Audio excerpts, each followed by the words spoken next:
चंपारण का केसरिया भी इन दिनों सुर्खियों में है। बताया जाता है कि चुनाव को लेकर यहां भी सियासत गर्म है।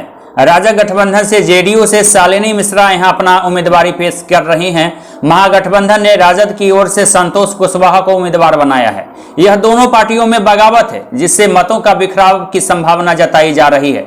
जेडीयू के उम्मीदवार को विकास के कार्यों एवं अपने सहयोगी दलों के परंपरागत मतों पर भरोसा है। उधर राजद एमओवाई समीकरण को लेकर काफी आश्वस्त है।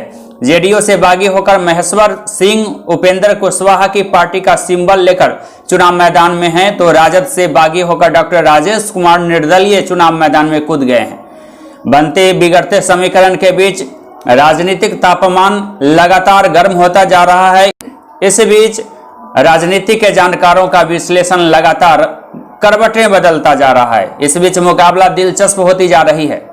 इस क्रम में जेडीयू उम्मीदवार शालिनी मिश्रा ने पत्रकारों से बातचीत की और आज उन्होंने दावा किया कि कैसे उनका चुनावी गणित सुलझ रहा है। पूरा केसरिया विधानसभा ही मेरा परिवार है और मैं इस चुनाव को सिर्फ अपना चुनाव नहीं, पूरे केसरिया विधानसभा के लोगों का, भाइयों बहनों का, नौजवानों का चुनाव समझ रहे हैं और वो लोग इसी तरह से ही मदद कर रहे हैं और इसी तरह से ही काम कर रहे हैं। तो ये चुनाव मुझे अपने परिवार से जोड़ने का मौका दे रहा है।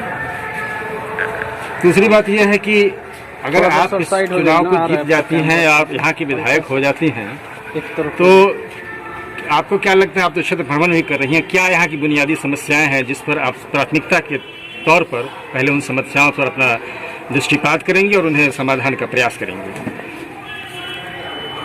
सबसे ज़्यादा प्रॉब्लम जो मुझे दिख रही है वो ये है कि सरकार की कई योजनाएं हैं, बहुत अच्छी अच्छी योजनाएं हैं हमारी सरकार की। माननीय मुख्यमंत्री जी ने इतनी सारी योजनाएं पिछले 5 सालों में निकाल। आम जनता और प्रशासन के बीच में कुछ दूरी रहती है और काम होने में लोगों को तकलीफ होती है। तो मेरा सबसे पहला काम होगा कि प्रशासन और आम जनता के बीच की दूरी को मिटाऊं और उनके काम को सहज रूप से करवाऊं।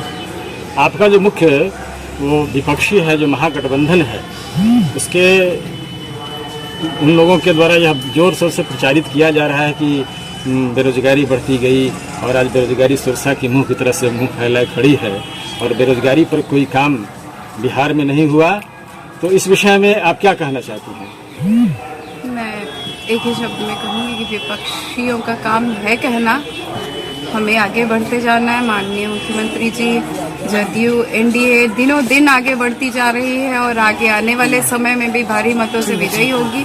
और रोजगार तो है ही है और रोजगार सृजन, अगला जो 7 निश्चय आया है सरकार का, 7 निश्चय 2 के साथ अपनापन बनाकर रखा, सबको अपना परिवार समझा। मैं भी उनकी ही बेटी हूँ और मैं हमेशा सबके साथ परिवार की तरह ही रहूंगी।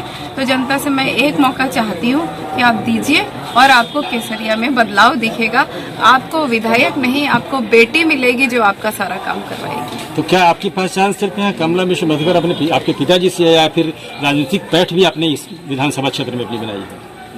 मैंने बिल्कुल बनाई है। अगर पिताजी से होती तो पिताजी की मृत्यु काफ़ी पहले हो चुकी है। पिछले 12 सालों से मैं काम कर रही हूँ राजनीति में और मुख्य धारा में पिछले कुछ दिनों से आई हूँ, जो मैंने जेडीयू ज्वाइन किया है। तो लोगों में मेरी काफ़ी अच्छी पहचान है।